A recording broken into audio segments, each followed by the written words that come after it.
നമസ്തേ, സ്വാഗതം. ബി2 ഓർഗാനിക്സിന്റെ 86ാമത് എപ്പിസോഡിലേക്ക്. കാട്ടുചേന, വനസൂരണം, സിതസൂരണം എന്നൊക്കെ അറിയപ്പെടുന്ന ഒരില മാത്രമുള്ള സസ്യം. അതെല്ലാ ചേനയും അങ്ങനെ തന്നെയാണ്. ഇത് കാട്ടുചേനയാണ്. നാട്ടുചേനയേക്കാൾ ഔഷധ ഗുണം കൂടുന്ന പറയണത്. നാട്ടുചേനയുടെ അത്ര വലുതാവില്ല, വിഷസസ്യാന്ന് വിചാരിച്ചിട്ട് പലപ്പോഴും ഒഴിവാക്കാറുണ്ട്. വേറെ ഒന്നുമല്ല, ഇതിലടങ്ങിയിട്ടുള്ള കാൽസ്യം ഓക്സലേറ്റ് നമ്മൾ നമ്മുടെ ഇഷ്ടപ്രകാരം ഉപയോഗിക്കുകയാണ്. ചവായിലും അന്നനാളത്തിലൊക്കെ ചൊറിച്ചിലുണ്ടാക്കും. ഞങ്ങളുടെ നാട് വള്ളുവനാടാണ്. ഇവിടെയൊക്കെ സാധാരണ കർക്കിടകത്തിലാണ് ഉപയോഗിക്കാറ്. വാളംപുളി ചേർത്തിട്ടും നല്ല പുളിയുള്ള മോര് ഉപയോഗിച്ചിട്ടുമാണ് ഇത് കറി വെക്കാനൊക്കെ ഉപയോഗിക്കാറ്. ഇതിന് ഒരുപാട് ഗുണങ്ങളുണ്ട് പറയുന്നുണ്ട്. ക്യാൻസർ രോഗത്തിന് ഈ കാട്ടുചേന ഇന്ദുപ്പിട്ട് ചേർത്ത് കഴിക്കാനായിട്ട് നാട്ടുവൈദ്യന്മാർ പറയാറുണ്ട് അത്രേ. അതേപോലെ ഉദരസംബന്ധമായ രോഗങ്ങൾക്ക് ലേഹ്യം ഉണ്ടാക്കുമ്പോൾ ചേർക്കാറുണ്ട്.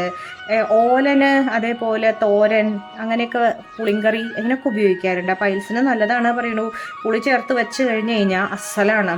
ഇളം തണ്ട് ഇതിന് ചുവന്നൊരു നിറം കാണും കേട്ടോ. പിന്നെ ഇത് നമ്മൾ കത്തിയൊന്നും തൊടിയിക്കാൻ പാടില്ല. കുറ്റിച്ചൂലിൻ്റെ മൂടോ അല്ലെങ്കിൽ മുളട അലകോ ഒക്കെ ഉപയോഗിച്ചിട്ട് വേണം ഇത് കഷ്ണമാക്കിയിട്ട് മോരിൽ പുഴുങ്ങിയിട്ട് വെയിലത്തിട്ട് ഉണക്കിയിട്ട് അതിൻ്റെ കട്ട് കളയണ വരെ ചെയ്തിട്ട് ശുദ്ധീകരിക്കണ വരെ ചെയ്തിട്ട് നെയ്യിൽ വറുത്ത് ഉപയോഗിച്ച് കഴിഞ്ഞാൽ പൈൽസിന് അസലാണ് എന്നാണ് പറയണത്. പിന്നെ ഇതിൻ്റെ തണ്ട് കണ്ടാൽ അറിയാം, സാധാരണ ചേനയുടെ തണ്ട് പോലെയല്ല.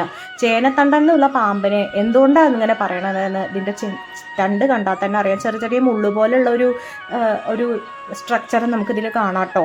അതേപോലെ ഉള്ളിൽ ചെന്ന് കഴിഞ്ഞ് കഴിഞ്ഞാൽ വല്ലാണ്ട് ബുദ്ധിമുട്ടുണ്ടാക്കുകയാണ് വെച്ചാൽ ആദ്യം ചെയ്യേണ്ടത് ഈ ആമാശയ ക്ഷാളനം പറയും. പിന്നെ ഛർദി മരുന്ന് കൊടുക്കുക. ഇത് എത്രയും പെട്ടെന്ന് ചെല്ലേണ്ടത് പുളിയോ അമ്ലരസമുള്ള എന്തെങ്കിലും കൊടുക്കുക എന്നുള്ളതാണ്.